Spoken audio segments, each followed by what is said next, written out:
14장 44절로부터 53절의 말씀을 본문으로 하나님의 말씀을 나누도록 하겠습니다. 신약성경 141면에 있는 누가복음 24장 44절부터 53절의 말씀을 함께 읽겠습니다.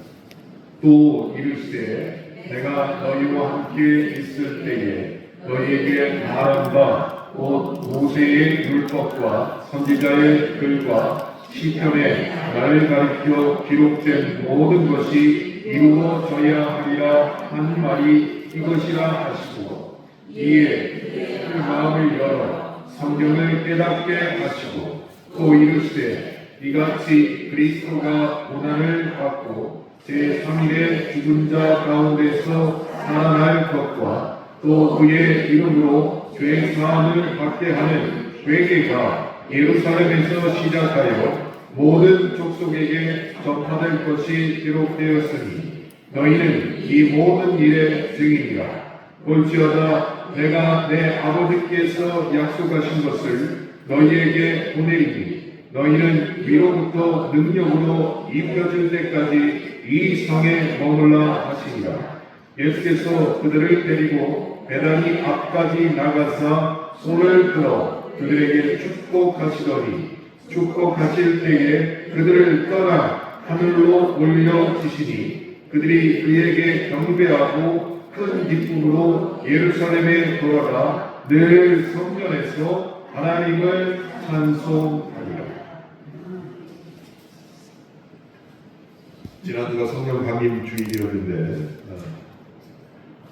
순천이 먼저 있고 성령 강림 주일이 그 다음입니다. 그런데 날짜를 좀 지키기 위해서 이 두 가지 부분을 바꿔서 오늘 순천에 대해서 말씀을 드립니다. 여러분이 아시는 것처럼 사사기가 다다음 주면 끝이 납니다. 그래서 사사기 하를 먼저 했고 사사기 상을 강의 설교를 했는데 끝나고 나서 어떻게 할까 하다가 요즘 제가 신명기 말씀을 처음부터 끝까지 보고 설교문을 쓰고 있습니다. 그래서 사사기가 끝나면 신명기 말씀을 여러분에게 또 강의 설교를 하려고 합니다. 그러니 저를 위해서 좀 기도해 주시기 바랍니다. 목사님이 잘 보고 하시면 되지. 근데 신명기 말씀이 설교자를 하여금 너무 힘들게 해요. 제가 그 말씀을 드릴 때 말씀을 드리겠지만 하나님에게 믿음으로 충성된 자는 복을 받고 하나님에게 그렇지 못한 자는 벌을 받으리라. 이게 신명기의 주된 말씀입니다. 진짜 충성했는데 이 땅에서 편안하게 잘 삽니까?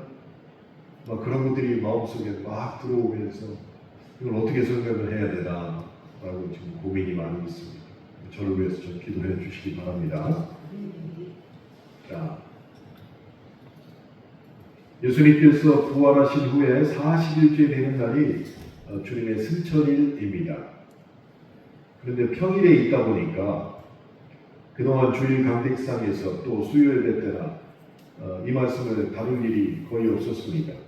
그래서 오늘은 누가복음 마지막 장애인이에요. 그리고 끝에 있는 주님의 승천 이야기를 여러분과 함께 나눠보려고 합니다. 본래 주님의 승천 기념일이라고 부르는 이 날은 초대교회 때부터 5손가락 안에 드는 아주 특별한 날이었습니다. 그래서 종교개혁자 루터 역시 교회력 가운데 가장 무게 있는 날이 무엇이냐라고 할 때 부활절 대신에 이 승천일을 꼽기도 했습니다. 그런데 요즘을 사는 우리에게는 승천일은 과연 어떤 느낌으로 다가오십니까?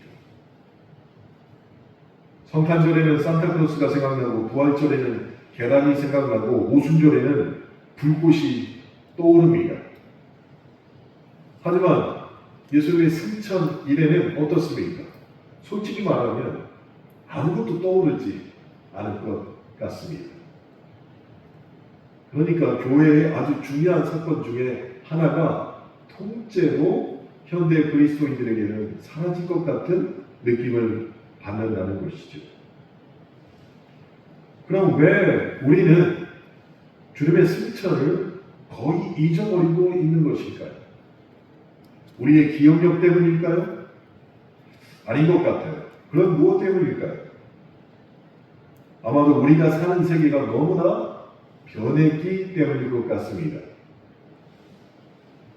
1세기 때 제자들에게는 그들이 겪는 온 세상은 하나님이 생생하게 살아 숨쉬고 주님의 음성이 들리는 한 공간 가운데 머물고 있었습니다. 그래서 천둥과 전염병, 별의 움직임, 그 모든 것들 현상 뒤에는 언제나 보이지 않는 하나님의 손이 있었고, 사람들은 그런 모든 것들을 하나님의 음성 혹은 하늘의 계시라고 믿고 있었습니다. 하지만 우리가 사는 시대는 참 많이 변하고 발전을 했습니다. 천둥은 대기의 방전 현상이며, 전염병은 바이러스의 확산이며, 별은 빛의 입자들이 우리에게 비추는 것이다 라고 대부분 사람들이 알고 있다는 것이. 그러니까 그 어디에도 하나님, 즉 신의 섭리가 끼어들 자리가 우리의 일상 가운데 거의 안 보이는 같은 생활을 하고 있는 것입니다. 이런 세계에 익숙해진 사람들에게 예수님께서 승천하셨다라고 말하면 그들은 그거 고대의 신앙 중에 하나이겠지라고 생각하게 됩니다.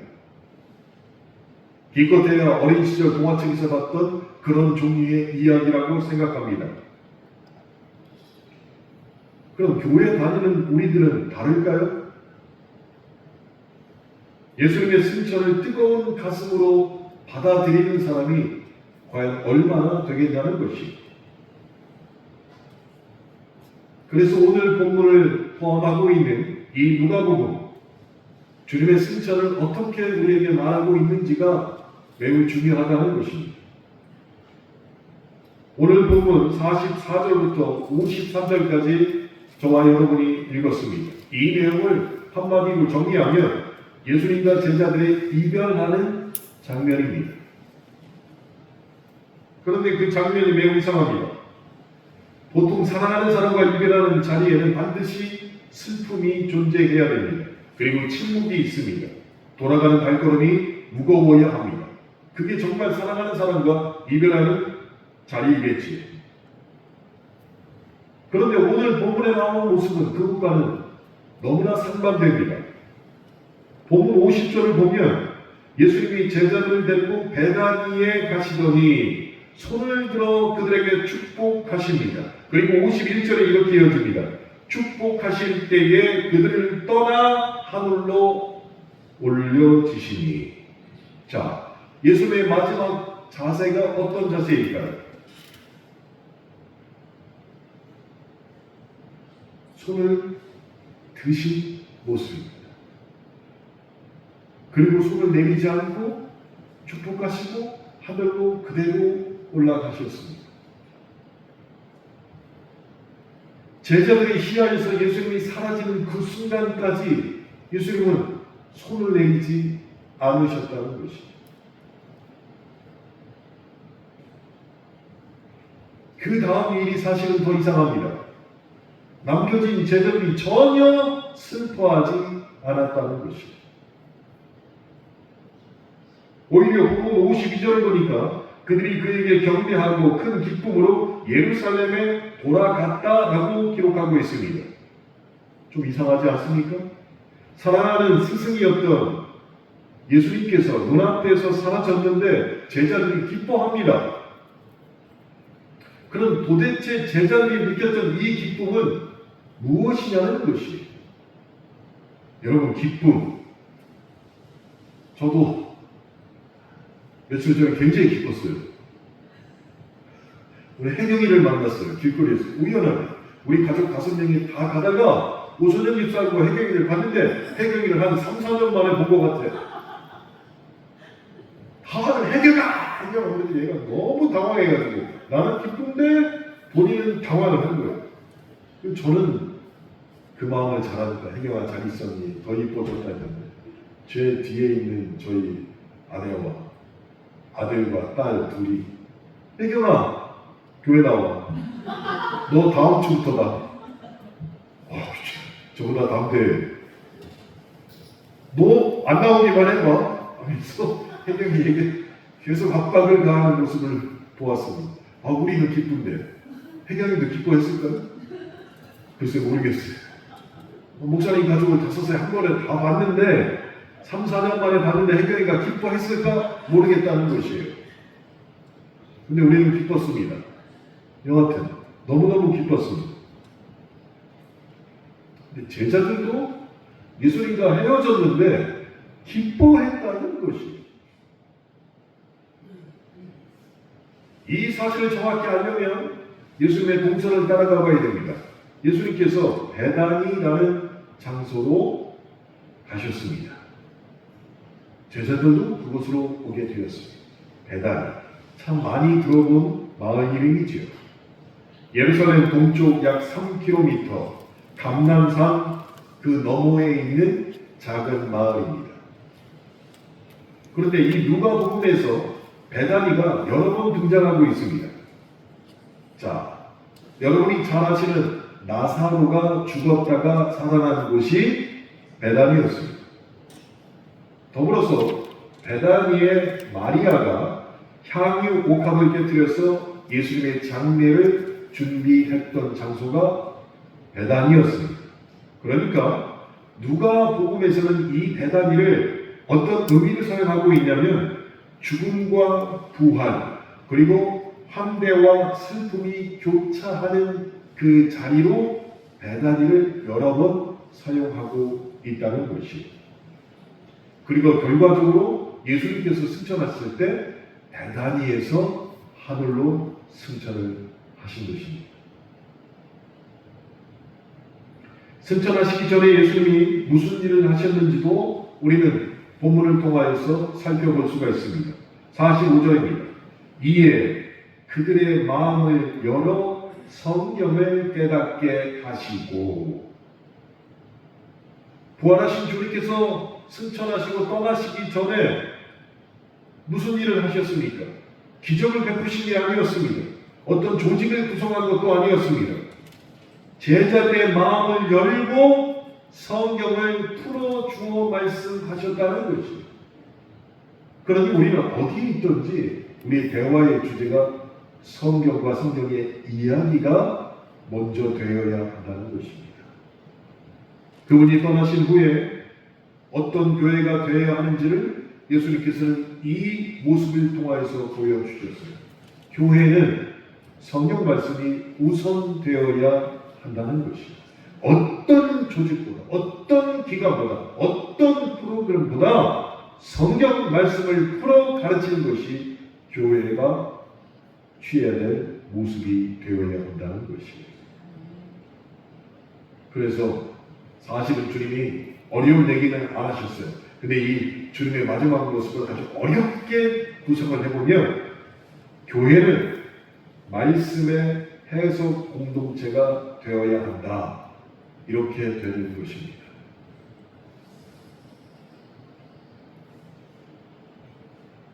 제자들 떠나시기 전 주님이 몸소 보여주신 교회의 사명이 되는 것입니다. 말씀의 해석 공동체인데 머리도 알아듣고 일상 가운데 내 몸으로 그 말씀을 행해야 되는 그런 해석 공동체가 교회가 되어야 한다는 것이에요. 자, 이제 처음의 질문으로 한번 돌아가 봅시다. 왜 제자들은 슬퍼하지 않고 기뻐했을까요? 이 내용을 우리가 파악해야 됩니다. 주님이 승천하신 내용을 아쉬운 이별이나 신화의 한 장면으로 더 이상 생각하면 안 된다는 것이 전제가 됩니다. 그렇다면 오늘 우리에게 주어진 본문 누가복음 24장 44절부터 53절까지의 본문은 주님이 사라진 자리의 슬픔도 혹은 신비한 전설도 그것을 우리에게 가르치기 위해서 쓰여진 부분이 아니라는 것이에요. 그럼 어떤 뜻일까요? 성경 전체에서 주님이 하늘로 오르신다는 것은 곧 주님께서 왕 위로 다시 오르신다는 것을 표현하고 있는 것입니다. 왕위로 주님이 다시 올라가신 것이에요. 그러니까 우리 주님께서 이 땅에 육신을 입고 내려오셔서 복음을 전하시다가 고난을 받고 죽으시고 부활하셨습니다. 그리고 승천하신 것은 이 땅의 모든 사역을 끝내시고 다시 본인이 계셨던 그 왕의 자리로 올라가신다는 것입니다. 그래서 기쁨이 전제가 되어야 한다는 것이 기쁨. 누가복음만 그렇게 말씀하고 있는 것은 아닙니다. 시편 47편도 동일한 맥락으로 우리에게 전해지고 있습니다. 시편 47편 5절은 이렇게 말씀하십니다. 하나님께서 즐거운 함성 중에 올라가시며 여호와께서 나팔 소리 중에 올라가시도다. 그러니 주님이 승천하는 것이 이별의 근심이 있는 것이 아니고 기쁨과 즐거움으로 이미 시편에도 예언되었다는 것이죠. 더불어서 이 시편 47편은 이스라엘에서 새로운 왕이 등극할 때 불렀던 노래였습니다.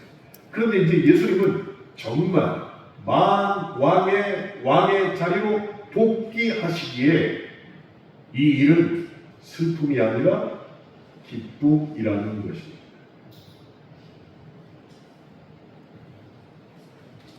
예수님이 하늘로 올라가시고 또 사라지는 장면, 그것이 왕으로 즉위하시는 장면으로 제자들에게는 다가왔다는 것이죠. 그래서 그들이 기뻐할 수밖에 없었다는 것입니다. 더불어서 에베소서 1장 20절부터 22절에도 그런 내용으로 말씀을 기록하고 있습니다. 그의 능력이 그리스도 안에서 역사하사 죽은 자들 가운데서 다시 살리시고 하늘에서 자기의 오른편에 앉히사 모든 통치와 권세와 능력과 주권과 이 세상뿐 아니라 오는 세상에 일컫는 모든 이름 위에 뛰어나게 하시고 또 만물을 그의 발 아래 복종하게 하시고 그를 만물 위에 교회의 머리로 삼으셨느니라. 이 말씀, 하늘에서 하나님 우편에 앉으셨습니다. 그리고 그분이 모든 만물을 발 아래 두신다는 것, 왕이 되셨다는 것이에요. 그래서 만왕의 왕이신 주님 밑에 있는 황제의 권력도, 시장의 힘도, 알고리즘의 지배도, 여론의 흐름도 이제는 모두 다 만왕의 왕이신 주님의 발 밑에 있다는 것입니다. 그러니 기뻐할 수밖에 없다는 것입니다. 그래서 주님이 승천하신 것의 본질은 헤어짐의 슬픔이 아니라 기쁨이라는 것입니다. 그러니 승천은 떠나심이 아니라 왕으로 자리 잡으심이고 사라짐이 아니라 왕으로 오르시는 즉위식입니다. 그래서 제자들 기뻐할 수밖에 없었다는 것입니다. 우리가 승천을 묵상할 때 제자들 기뻤으니까 우리도 기뻐해야지 여기에서 멈추면 또한 안 됩니다. 자, 이 말씀을 조금 더 깊이 들어가 보면 사도행전 1장으로 가야 됩니다. 여러분, 사도행전은 누가복음을 쓴 사람이 기록한 소편입니다. 누가복음을 쓰고 그 다음에 사도행전을 쓰신 거예요. 그러니까 사도행전은 누가복음의 소편이 되는 것이에요. 그래서 이 누가복음 24장의 승천의 이야기가 사도행전으로 그대로 이어집니다. 사도행전 1장 10절부터 11절 말씀이 이렇습니다. 예수께서 올라가신 후에 제자들이 하늘을 쳐다보고 있었습니다. 그때 흰옷 입은 두 천사가 나타나서 그들에게 묻습니다. 그 내용이 사도행전 1장 11절입니다. 갈릴리 사람들아 어찌하여 서서 하늘을 쳐다보느냐 라고 천사가 물어봤다는 것이. 그런데 이 천사의 말은 부드러운 말이 아니라 나무라는 말이었습니다. 근데 한번 생각해 보세요. 이상하지 않습니까? 제자들은 아무것도 한 게 없어요. 아무런 잘못을 하지 않았습니다. 승천이라는 거룩한 사건을 목격했고 사라지는 주님을 그리워하며 그대로 하늘을 보고 있었을 뿐입니다. 어찌 보면 매우 경건한 자세의 모습을 취하고 있었습니다. 그런데 천사가 갑자기 사도행전 1장에 나타나더니 그런 제자들을 보고 질책했다는 것이. 왜 그랬을까요? 제가 보기에는 여기에는 또 하나의 승천을 가르치는 중요한 메시지가 포함되어 있는 것 같습니다. 그게 무엇이냐? 하늘을 향한 시선을 이제 땅으로 되돌리라는 것이. 하늘을 바라보는 그 시선을 이제는 땅으로 되돌리라. 위만 바라보고 있지 말고 위를 바라보고 느꼈던 그 감격을 가지고 우리 삶의 자리로 돌아가라는 천사의 명령이 들어있다는 것입니다.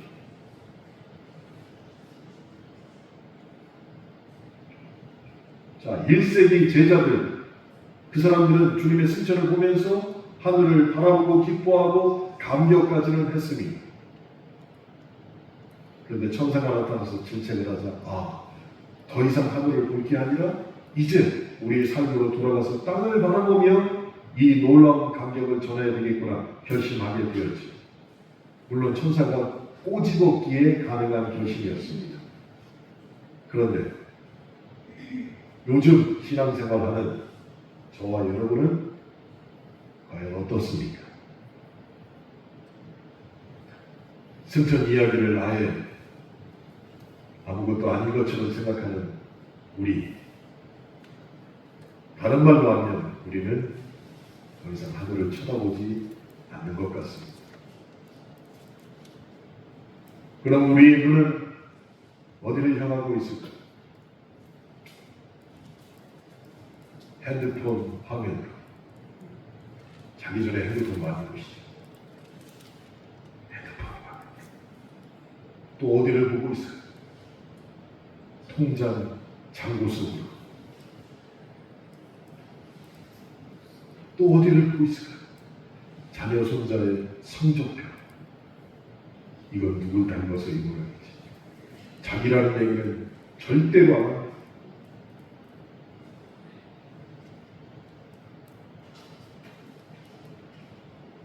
우리가 평상시에 관심을 갖고 있는 시선은 정말로 하늘을 쳐다보며 제자들이 느꼈던 그 감격과 기쁨으로 가득 차 있습니까? 아니면 모든 것 위에 뛰어나신 그리스도는 보지 않고 있습니까?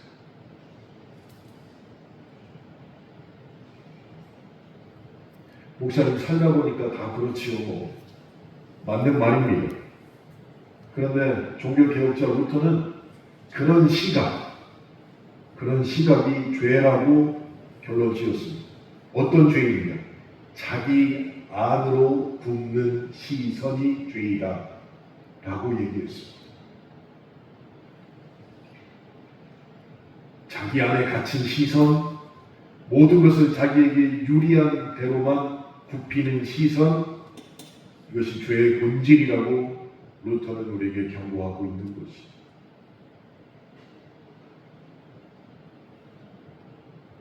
(1세기) 제자들에게 왜 위를 쳐다보느냐라고 묻던 천사의 음성이 오늘 우리에게는 도대체 어떤 음성으로 들리냐는 것이죠.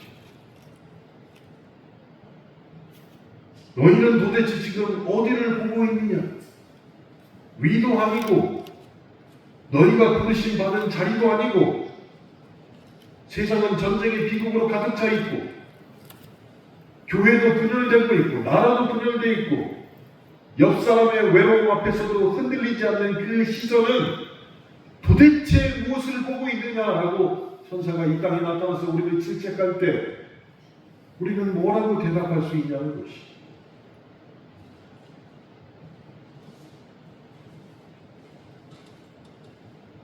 그래서 누가복음 24장 본문과 사도행전 1장 11절의 천사의 질책이 항상 묶여져 있어야 합니다.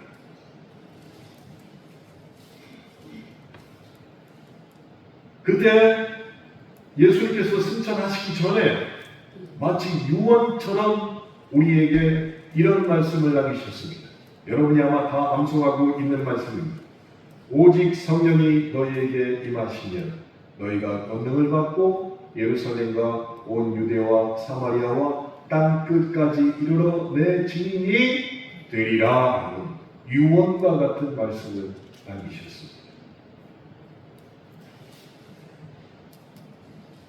예수님은 위로 올라가셨고 제자들은 세상으로 시선을 돌려야 됐습니다. 이것이 예수님이 승천을 통하여 우리에게 주신 교훈이고 우리에게 주신 새로운 방향이 되어야 한다는 것입니다. 그 유명한 말씀 가운데 땅 끝까지라는 구절이 등장하고 있습니다. 근데 많은 분들이 이 말씀을 듣고 그렇지, 해외 선교해야지. 그래서 우리 교회도 해외 선교 정말 많이 하는 교회고 지금도 하고 있잖아요. 모르겠습니다. 일기장을 보니까 터키에다가 해외 선교를 우리가 얼마나 많이 했어요. IMF 때는 2배로 이렇게 돼 있어요. 그때 제가 아주 시원한 마음을 일기장에 써놨어요. 그때 제가 전도사 봉급 좀 올려주지. 그때 제가 한 20만 원 받았어요.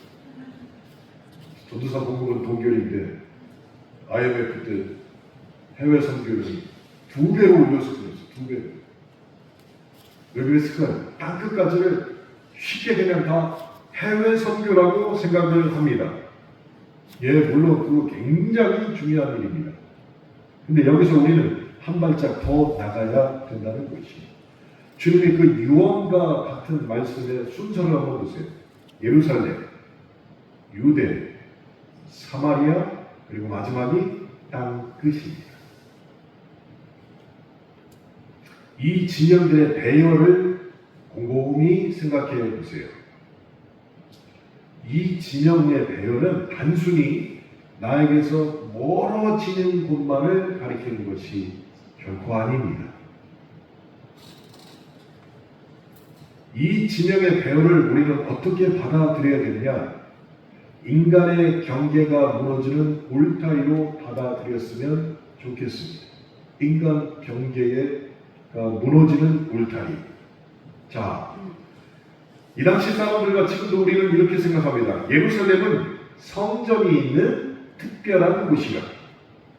유대는 보통 사람들의 자리입니다. 그럼 사마리아는 어떻습니까? 사마리아. 그 당시 유대인과 사마리아는 결코 한 우물을 쓰지 않았습니다.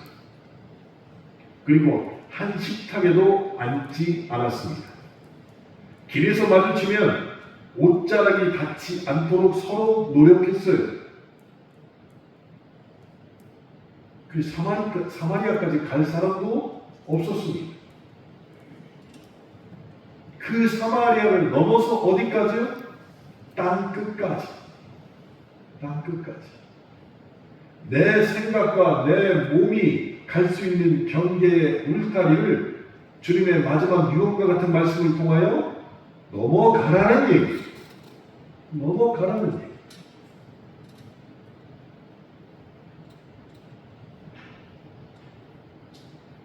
그런데 이 당시 유대인들은 이 말씀을 결코 받아들일 수 없었습니다. 받아들일 수. 예수님은 그것을 하시고 그분의 마지막 유언과 같은 말씀 중에 마지막을 땅 끝이라고 말씀하셨습니다. 아마 이 당시 유대인들은요, 사마리아도 못 넘었을 거예요. 예루살렘 가능합니다. 유대 땅 가능합니다. 사마리아, 내가 거기를 왜 갑니까? 근데 그걸 넘어서 땅 끝까지 못 갑니다. 했을 거예요.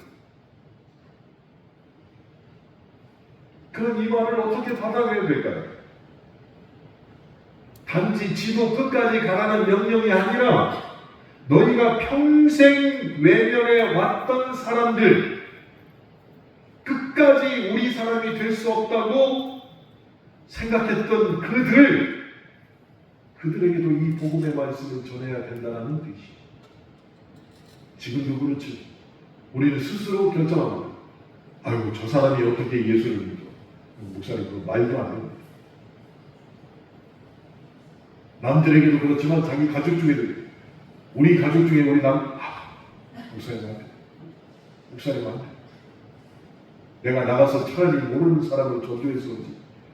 우리 집에 있는 저 양반은 저 양반이라고, 저 양반은 안 돼. 경계를 하면서 딱 멈추고 넘을 수 없는 울타리가 되어버린 것이. 주님 그러하시고 울타리를 하나씩 넘어가는데 어디까지 가냐? 땅 끝까지 가봐라 말씀하신 것입니다. 그리고 교회가 그 일의 주축이 되어야 된다라고 말씀하신 것이. 여러분 생각해 보십시오. 예수님이 찾아가고 손 잡아준 사람들, 복음서에 나와 있는 그 사람들을 한번 생각해 보세요. 정상적인 사람이 있었나요? 거의 없었어요. 세리와 죄인들, 가난한 자와 병든 자들, 부족하다고 멸시받던 한생병 환자를, 사회 밖으로 내버린 여인들과 갈 곳 없는 아이들, 예수께서는 그들을 친구로 삼아주시고 그들과 식탁을 나누셨습니다. 그러니 일반 이스라엘 사람들이 생각하는 것은 도저히 안 되는 것을 주님은 이 땅에 육체를 입고 오실 때부터 그 울타리를 스스로 다 넘으셨다는 것입니다. 제가 저번에도 말씀드렸죠. 가장 큰 은혜를 받는 섬이 지라도에 가려면 정말 울타리를 다 넘어서야 된다는 것입니다. 넘어서야 돼요.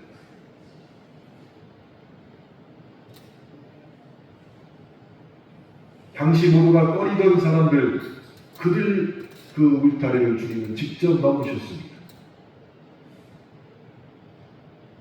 그래서 주님께서는 승천하시기 직전 제자들에게 땅 끝까지 이르러 내 증인이 되라 라고 말씀하신 것이, 너의 마음속에 자리 잡고 있는 울타리를 제발 좀 넘어봐라 말씀하신 것입니다.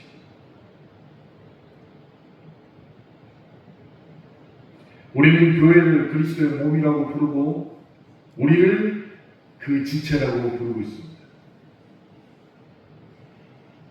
이 말이 정말로 나에게 믿어지고 사실이라면 우리 교회가 어떤 곳이 되어야 할지가 너무나도 명확해진다는 것입니다. 대흥침례교회 담임을 하셨던 안종만 목사님의 동생이, 안종대 목사님이 서울에서 사모침례교회를 담임하고 계세요.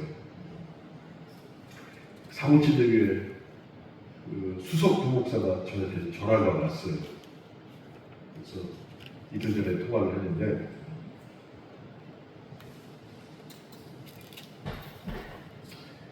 안종대 목사님이 전화하라고 해서 전화 드렸어요. 무슨 일이세요?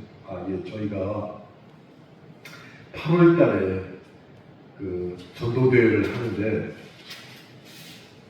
교인들을 다 휴가를 한 번에 낸대요. 한 번에.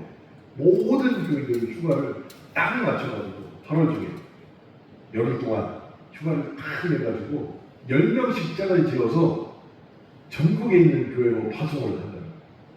그래서 교회에서 자고, 그리고 7일 동안 그 동네에서 그 10명이 전도를 한다는 것이죠. 전도. 그래서 목사님, 안종배 목사님 특별히 말씀하셔서 목사님 교회에 방문해도 되겠습니까? 그래서 일단은 프로그램을 좀 보내봐라. 그래서 쫙 왔어요. 그 다음에 내가 다시 전화를 했어요. 저 수석부 목사님, 예, 신청하는 교회가 적지요? 제가 물어봤어요. 적지요? 목사님, 아무도 안 하려고 해요. 아무도 안 하려고 해요. 그럼 왜 안 할까요?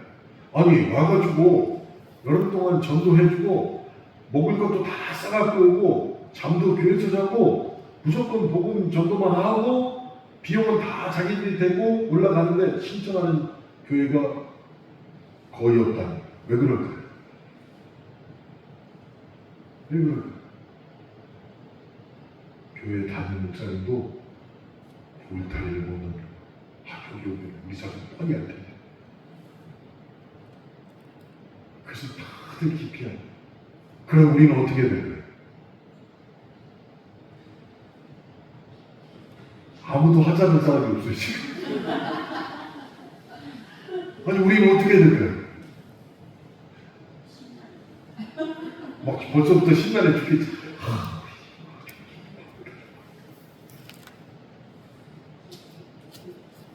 제가 7월 달에 사모팀에게 가기로 했습니다. 가서 먼저 들어보고 결정하기로.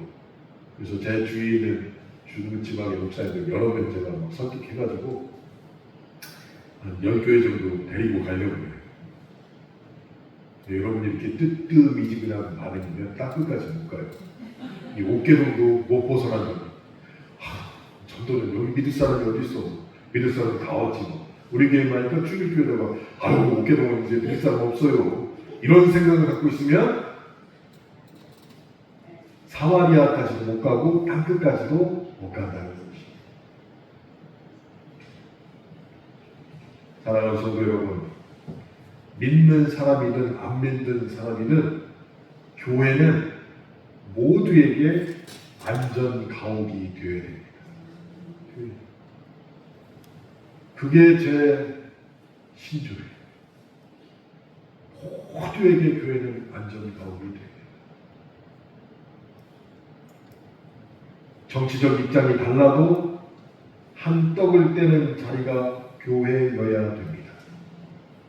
세대가 달라도 그리고 내가 받은 상처와 내가 가진 외모가 달라도 결코 그것 때문에 쫓아내지 않는 곳이 교회가 되어야 한다는 것이죠. 그래서 누구도 자신의 약함을 숨기지 않아도 되고 누구도 자신의 외로움을 부끄러워하지 않는 곳이 교회가 되어야 합니다. 왜 그럴까? 주님이 승천하시면서 예루살렘과 유대와 사마리아 땅끝까지 이르러 제발 너희 마음에 있는 경계의 울타리를 넘어서야 된다라고 말씀하셨기 때문입니다.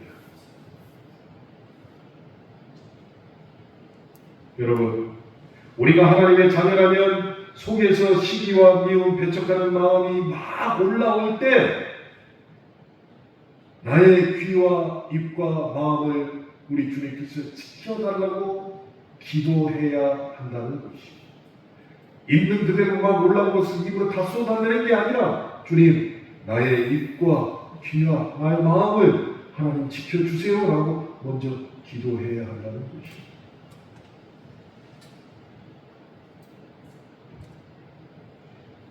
자, 다시 누가복음 24장 마지막 부분으로 말씀을 옮기겠습니다.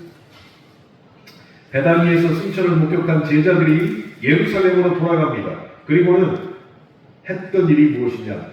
늘 성전에서 하나님을 찬송했다. 이렇게 성경은 기록하고 있습니다. 그러니 승천을 목격한 제자들의 자기 삶의 자리가 어디가 되었느냐? 성전, 교회가 되었다는 것이에요. 이게 무슨 뜻이냐?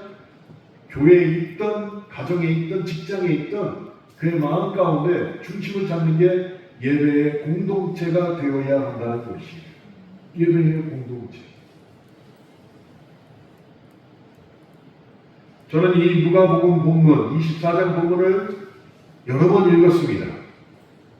크게 크게도 읽고 작게도 읽고 묵상하면서도 읽고 빠르게도 읽고 오늘 설교를 해서 여러 번 읽었습니다. 그런데 하나의 명화처럼 제 마음속에 자리 잡는 것이 있었습니다. 주께서 하늘로 오르시며 손을 든 자세, 이게 제 마음에 그림처럼 확 바뀌게 되었습니다. 주님이 축복하실 때 손이 올라갔습니다. 그리고 제자들 향해서 그 손을 뻗치셨고 승천하시면서도 제자들에 대해서 사라질 때까지 주님은 그 손을 내리지 않으셨다는 것입니다. 이 말을 저에게 어떤 감동으로 해석이 다가왔느냐? 우리를 향한 주님의 축복이 끝나지 않았다라는 감동으로 다가왔습니다. 다시 말해서 여전히 주님의 축복, 이것은 진행 중이라는 것이.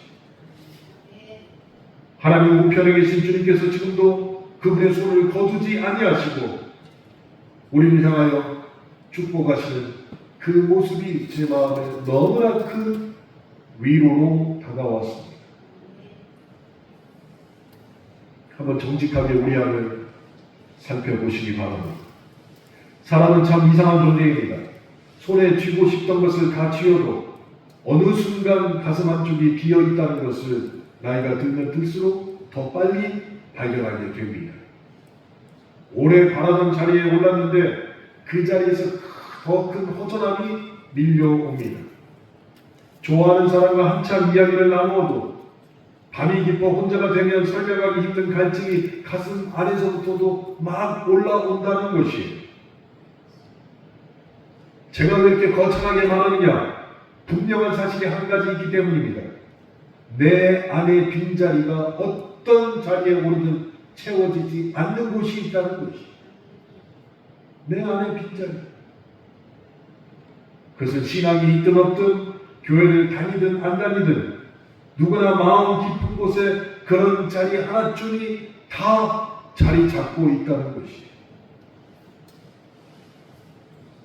그런데 누가복음 24장 승천을 다룬 이 본문이 그 빈자리에 무엇을 채워야 될지를 우리에게 넌지시 가르쳐 준다는 것입니다.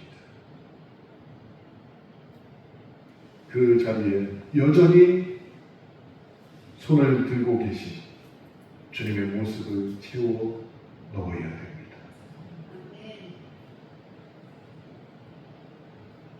우리는 머리로는 이 승천 이야기를 옛 이야기처럼 흘려보냈을지도 모르지만 가슴 어딘가에는 여전히 그 손을 바라보는 모습이 있어야 한다는 것이죠.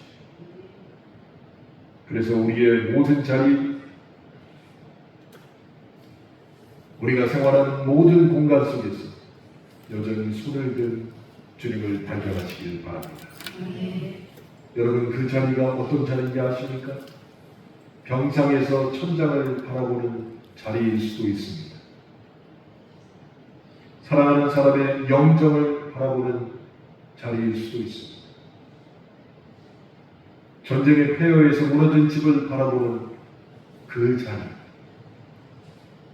그 모든 자리 위에 우리 주님의 들린 손이 존재한다는 것을 기억하시길 바랍니다. 이것이 현대를 살고 있는 그리스도인에게 주시는 승천의 의미가 되는 것입니다. 그래서 주님의 승천은 여전히 우리에게도 떠나심이 아니라 영원한 축복으로 보호하시고 인도하시는 주님의 사랑이 담겨져 있는 그분의 손이라는 것을 믿음으로 확신하시길 바랍니다. 그래서 베다니의 그날 제자들은 스승의 빈자리를 본 것이 아니라 예수님의 들린 손을 보고 예루살렘으로 돌아갔고, 마지막으로 주님을 본 것은 사라짐이 아니라 기쁘고 축복이었다는 것을 깨닫게 되었다는 것을 기억하시면서 주님의 손은 여전히 저와 여러분을 향해 펼쳐져 있다라는 것을 오늘 예배에 참석하신 여러분은 꼭 기억하시길 주님의 이름으로 축원합니다. 함께 기도하겠습니다.